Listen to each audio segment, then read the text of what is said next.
हाँ जी, तो इस वीडियो में हम बात करेंगे राजस्थान के जैसलमेर के उस शख्सियत के बारे में जो बहुत ही ज़्यादा कंट्रोवर्सी में रहे हैं और आज भी उनका बहुत जगह पे नाम जुड़ा हुआ है जैसलमेर और इर्द गिर्द के 200 किलोमीटर के गांव में। उनकी हवेली के बारे में, उनके थोड़े जीवन के बारे में, और जो हमें बताने वाले हैं वो खुद उनके वंशज है और इस हवेली में रहते भी है। चलिए शुरू करें। प्रतीक जी, हमें ये बताइए कि ये जो हवेली है इसके बारे में हमने हर जगह पे सुना कि ये सलीम जी की हवेली है, तो ये क्या किसी मुस्लिम शासक की या किसी राजा की हवेली थी? दो फैक्ट दूंगा आपको इससे पहले। पहला तो मैंने आपको बताया कि ये जो थे ना तो ये राजपूत थे ना ही ये कोई अदर कास्ट है, ये थे महेश्वरी यानी कि बनिए। अब बनिए है यानी कि हिंदू है, और हिंदू प्लस जो इनको सिंह का सरनेम मिला है वो बाय बर्थ सिर्फ क्षत्रिय को मिलता है। ओके, सिंह जो सरनेम होता है वो क्षत्रिय को, राजपूत को या सिख को उनको मिलता है। इनको सिंह का दर्जा दिया गया। और उस टाइम में क्या था कि कोई मुस्लिम जो भी हो, कोई भी मुस्लिम हो, चाहे वो रॉयल फैमिली से लिंक रखता हो या चाहे ना भी रखता हो, किसी भी मुस्लिम को सिंह का दर्जा नहीं दिया जाता। तो इसका क्या रीजन है कि हर जगह पे हम ऑनलाइन सर्च करते हैं? इसका रीजन ये है कि 400 साल पहले आपको पता है कौन सा पीरियड चल रहा था इंडिया में? मुगल पीरियड चल रहा था। अब दीवान सालम सिंह जो थे ये थे बहुत चंट नीति के, बहुत तेज दिमाग थे इनका। जाहिर सी बात है कोई इंसान अगर तेज दिमाग का होगा तो उनके प्रशंसा उतनी ही होगी या फिर उनके जानने वाले उतने ही होंगे। अब जब मुगल लोगों ने इनके बारे में सुना तो उन्होंने कहा कि सालम नाम का अर्थ क्या है, क्योंकि जो इनका एक्चुअल नेम है वो है सालम। सालम नाम का उन्होंने सोचा कि इस नाम का क्या अर्थ हुआ, तो उनको ये जो शब्द है, ये जो नाम है, उनको लगा निरर्थक, कोई मतलब नहीं लगा, कोई मीनिंग नहीं मिला। तब उन्होंने कहा या तो सलीम होना चाहिए या सलाम होना चाहिए। तो यहाँ से सलीम और सलाम बुलाने लगे। ब्रिटिश हिस्ट्री साइट जो है वहाँ पे आपको जालम सिंह भी मिल जाएगा। अब जालम सिंह क्यों मिलता है? क्योंकि मुगल पीरियड के बाद में आया था ब्रिटिश पीरियड। ब्रिटिश हिस्टोरियंस ने जब इंडियन हिस्ट्री को पढ़ा, इनके बारे में सुना, तो उन्होंने पाया कि जो क्रिमिनल्स थे उनके साथ में इनका रवैया बहुत तेज था। प्लस जब इन्होंने और डीपली स्टडी किया तो पता चला कि कुलधरा के जो 84 गांव है वो इनकी वजह से खाली हुए। लेकिन ये जो है ये एक्चुअल स्टोरी नहीं। अब यहाँ पे क्या हुआ कि जब उन्होंने पाया कि कुलधरा के 84 गांव इनकी वजह से खाली हुआ, तो इन्होंने कहा इस टाइप के बंदे के जो है वो नाम सालम नहीं जालम होना चाहिए, जालिम। तो यहाँ जालम सिंह या जलीम सिंह जो भी है ये नाम दे दिया गया। अब जो कुलधरा की स्टोरी वो एक्चुअल में स्टोरी सच नहीं है। कहा जाता है कि उनको वहाँ की एक कन्या पसंद है जिससे वो विवाह करना चाहते थे, लेकिन पालीवाल ब्राह्मणों ने क्या है शादी करवाने से मना कर दिया, तो इसलिए उन्होंने 84 गांव खाली किए। अब आप यहाँ के लोकल गाइड से पूछेंगे तो ये दो स्टोरी बताते हैं। पहला जो मैंने आपको बताया कि उनको पसंद आई थी, दूसरा ये क्या बोलते हैं कि उन दोनों के बीच में कोई शारीरिक संबंध बना। पालीवाल ब्राह्मण जो थे उन्होंने सालम सिंह को फोर्स किया शादी करने के लिए, और सालम सिंह ने शादी करने से मना कर दिया, इसलिए वो 84 गांव खाली करके चले गए। एक्चुअल स्टोरी क्या है? अब बात ये आती है क्योंकि अगर लड़की सिर्फ कुलधरा गांव की पसंद आई थी तो बाकी के 83 विलेजेस क्यों खाली हुए? कुलधरा गांव यानी यहाँ से जो रेगिस्तान के बीच में जो गांव पड़ता है वो पाकिस्तान बॉर्डर की तरफ? नहीं, ये सम से पहले पड़ता है 18-20 किलोमीटर में यहाँ से। सम डेजर्ट जो सम गांव कहते हैं वो उससे पहले। अब एक्चुअल स्टोरी क्या है देखिए, पहले इससे रिलेटेड मैं आपको 3 फैक्ट दूंगा। 3 फैक्ट क्या? पहला फैक्ट ये कि उनको जब लड़की पसंद आई तो उनका कहना ये था कि जब तक वो बालिग नहीं हो जाएगी तब तक मैं उससे विवाह नहीं करूंगा। दूसरा, कोई शारीरिक संबंध नहीं बना, सिर्फ पसंद आई थी। दूसरा फैक्ट ये है कि जब कुलधरा खाली हुआ था उससे तकरीबन 8 से 10 साल पहले दीवान सालम सिंह की मौत हो चुकी, तो उनका भूत तो आके गांव खाली करवाने से। तीसरा फैक्ट ये है कि जब कुलधरा खाली हुआ था उससे तकरीबन कुछ महीने पहले ही जैसलमेर और बीकानेर के बीच में हुई थी लड़ाई, यानी कि युद्ध। वॉर कंडीशन में ये जो 84 गांवों के पालीवाल ब्राह्मण थे, इनके जो प्रमुख थे, इनको बुलाया गया और इनसे कहा गया कि भैया आपको टैक्स देना है युद्ध के लिए, नए हथियार बनवाने हैं, आर्मी को ट्रेन करना है। तब इन्होंने कहा महाराज अभी तो हमारे पास पैसा है नहीं, आप ऐसा करिए युद्ध लड़ लीजिए, बाद में हम आपको पक्का दे देंगे, जो भी नतीजा निकलेगा, हारेंगे जीतेंगे, हम आपको टैक्स दे देंगे। अब इस केस में क्या हुआ, राजा ने भेज दिया, युद्ध हुआ, युद्ध जीत गए जैसलमेर वाले, उनको बुलाया गया। अब उनको कहा कि भैया अब टैक्स दो, आपने वादा किया था। तो बोले कि महाराज अब आप जीत गए तो हम टैक्स नीति में खोट या फिर लालची जो जिसको कहते हैं। अब इन्होंने कहा कि आप जीत गए तो हम आपको टैक्स क्यों दे, हार गए होते तो नई आर्मी बनाने के लिए, नए हथियार बनवाने के लिए, इन सब कामों के लिए हम आपको टैक्स दे भी देते, लेकिन अब हम आपको टैक्स क्यों दे? और दूसरी बात, हमारे पास अभी पैसा है ही तो हम आपको टैक्स क्यों दें? अब लेकिन कोई भी राजा इतना क्रूर तो नहीं होता कि अपने ही प्रोविंस के 84 गांव खाली करेगा। तब इनका था एक सेनापति धाबाई कचोले, धाबाई कचोले, धाबाई, धाबाई, DHA, धाबाई कचोले।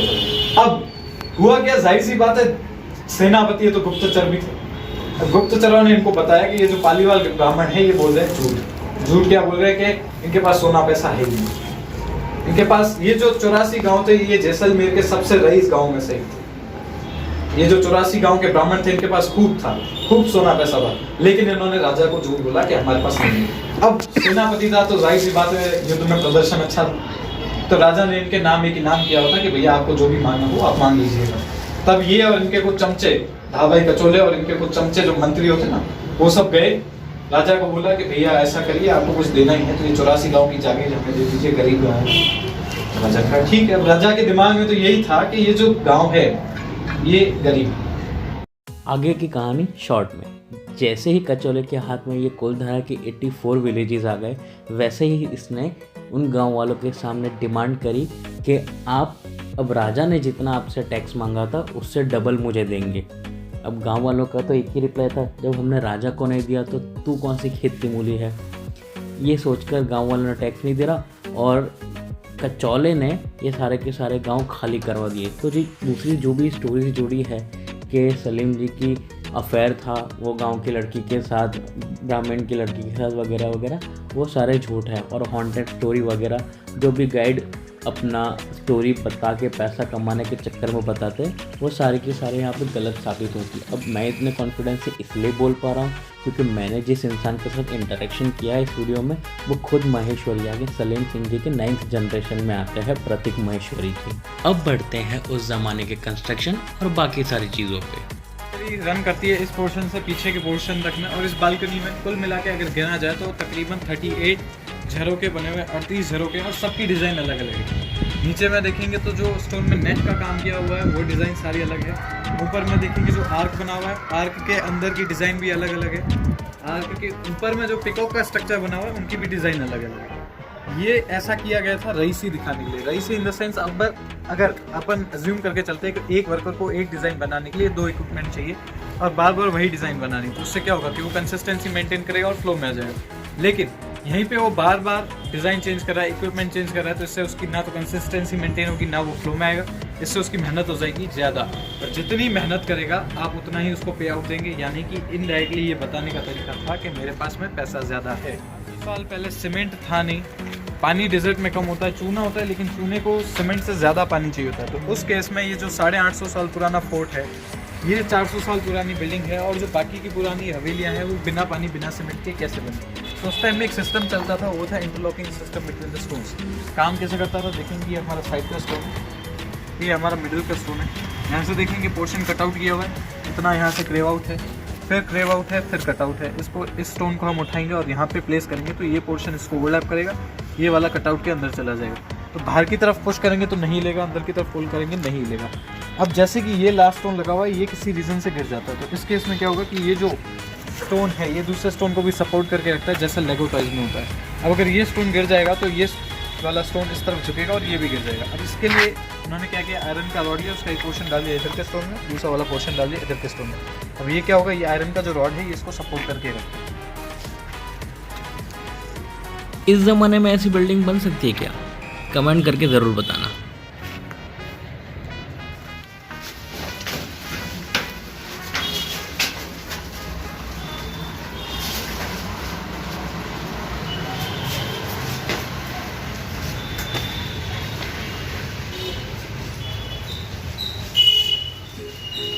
ये था उनका नहाने का एरिया। ये रूम जो है ये टॉयलेट रूम था, बीच में से देखेंगे तो पतला सा कैनाल नीचे तक जाता है। उस रूम में, नीचे के रूम में एक बना हुआ था टब, जिसके अंदर पूरे वेस्ट को इकट्ठा किया जाता था।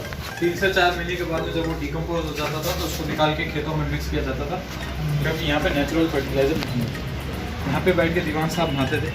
ऊपर में देखेंगे यहाँ पे पत्थर का पाइप बना हुआ, ऊपर में रखी हुई थी पानी की टंकी, और पानी आता था शावर की तरह, और नहाते थे मुल्तानी मिट्टी से, क्योंकि साबुन वगैरह नहीं था। पानी यहाँ से ड्रेन आउट हो जाता था बाहर की तरफ देखेंगे तो एक और वैसा का वैसा एक पत्थर का पाइप है, उस पानी को कलेक्ट किया जाता था। क्यों? क्योंकि मुल्तानी मिट्टी की जो है वो खासियत होती है, वो पानी नीचे बैठ जाती है। तो जो साफ पानी ऊपर आता है तो उसको फिर रीयूज़ किया जाता है बिल्डिंग की साफ़ सफाई के लिए, इरीगेशन पर्पज, जानवरों की साफ़ सफाई के लिए।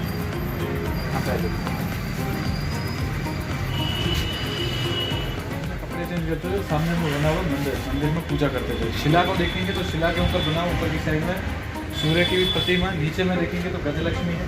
सूर्य से प्रार्थना ये रहती थी कि हमारे जीवन में कभी अंधकार नहीं आना चाहिए, जो हमारी बॉडी है उसके अंदर एनर्जी का प्रवाह रहना चाहिए। गजलक्ष्मी से पूजा ये थी कि कभी भी घर में पैसे की कमी नहीं होनी चाहिए। जी मेरे आगे वाली फर्श पे थोड़ा काम चल रहा था, इस वजह से मैं अंदर नहीं गया। अगर आप सोच रहे हो मैं वहाँ जाके शूट क्यों नहीं कर रहा। दिन के टाइम में अपनी वाइफ से बात करने के लिए, क्योंकि ये जो एरिया है बिल्डिंग का ये था मैन के ऑफिस यूज़ के लिए, उधर वाला पोर्शन था लेडीज़ के लिए।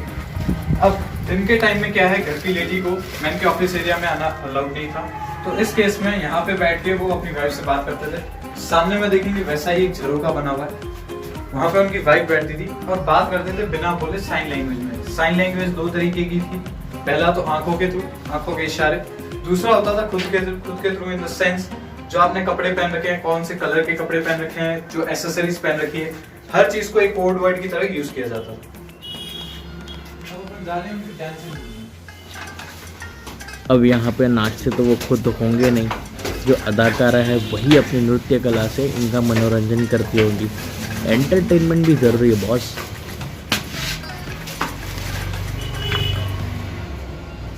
ये जो उन्होंने रूम बनाया था ये था उनका डांसिंग रूम। सामने में दीवान साहब बैठते थे, बीच में पानी का फव्वारा चलता था, एक लेडी डांसर बीच में डांस करती थी, तीन म्यूजिशियन तीनों साइड में बैठ के म्यूजिक बजाते थे। फ्लोर जो था अगेन बेल्जियम मिरर से बना हुआ था। पूरे मिरर में जो ये जो मिरर कलेक्शन आप देख रहे हैं ये अगेन बेल्जियम मिरर का कलेक्शन है। सीलिंग में फिर से गोल्ड पेंटिंग किया हुआ है। अब सीलिंग में ही देखेंगे तो छोटे छोटे छेद है, बारीक बारीक छेद है। इन छेदों के अंदर से उन्होंने लटकाए थे ओरिजिनल सी पर्ल यानी कि मोती, जिससे बिल्डिंग को इसका नाम मिला मोती महल पर्ल पैलेस। इसके अलावा बालकनी के नीचे मैंने आपको दिखाया था तो फूलों के स्ट्रक्चर थे, वो फूल के जो स्ट्रक्चर है वो सिमिलर है कमल के फूल से। अब इससे क्या फायदा है कि एक तो कमल जो है वो है गद्दी, गद्दी किसकी है, गजलक्ष्मी की, लक्ष्मी उस पर विराजमान होगी। दूसरा गुड लक, तीसरा दीवान साहब को कमल के फूल बहुत पसंद थे, तो ये हो गया बिल्डिंग का decoration, good luck plus Lakshmi ji को आकर्षित करने के लिए। और अब जो मैंने आर्क के ऊपर आपको पिकॉक का स्ट्रक्चर दिखाया था, उस स्ट्रक्चर से बिल्डिंग को इसका नाम मिला मयूर विहार। प्लस दूर से जब इस बिल्डिंग का स्ट्रक्चर देखते हैं तो वो दिखता है जहाज की तरह, एक पोर्शन नीचे, फिर एक पोर्शन ऊपर, फिर एक पोर्शन नीचे, फिर एक पोर्शन ऊपर, फिर एक पोर्शन नीचे। इस तरीके से बिल्डिंग को इसका नाम मिला जहाज। इस टाइप के इस रूम के अंदर तकरीबन 28 बॉल्स लगे हुए थे और सबके अंदर 1 इंच 24 कैरेट जो है ओरिजिनल डायमंड रखा हुआ था। डायमंड क्यों रखा हुआ था, इसके पीछे एक रीजन ये है कि जब इसके अंदर से लाइट रेज पास होती है तो वो 7 अलग अलग कलर में डेविएट हो जाती है और वो जो 7 रेज निकलती है वो फिर मिरर से रिफ्लेक्ट होती है और इस रूम को मॉडर्न डे पब और डिस्को जैसा लुक मिलता है। इसलिए श्रृंगार करूंगा। इस तरफ में देखेंगे 4 विंडो बने हुए, इस तरफ में भी 4 विंडो बने हुए, 7 उनकी वाइफ के लिए था, एक एक्स्ट्रा था उनकी लेडी डांसर के लिए जो उनके डांसिंग रूम में डांस करती है। आगे में जो मिरर लगा हुआ है ये पूरा है बेल्जियम मिरर, पीछे में जो मिरर लगा हुआ है ये पूरा इरानियन मिरर है। इरानियन मिरर जो है वो छोटे छोटे पीसेस में आता है प्लस वैरायटी में आता है, अलग अलग कलर्स में आता है, तो उसको डेकोरेशन पर्पस के लिए यूज़ किया जाता था। बेल्जियम मिरर जो था वो बेस्ट नोन था इसके रिफ्लेक्शन के लिए, तो कई जगह पे पुराने फोर्ट्स वगैरह में आप जाएंगे तो आपको बेल्जियम मिरर मिलेगा। प्लस गोल्ड पेंटिंग किया हुआ है, इससे इस रूम की जो खासियत है वो और बढ़ जाती है। दोस्तों वो नोटिफिकेशन टोन के लिए माफ़ी चाहता हूँ, और अगर यहाँ तक आ ही गया है तो शेयर भी कर ही दीजिए। बाकी लाइक और सब्सक्राइब तो आपको करना ही है, and do not forget to press the bell icon. Thank you for watching guys.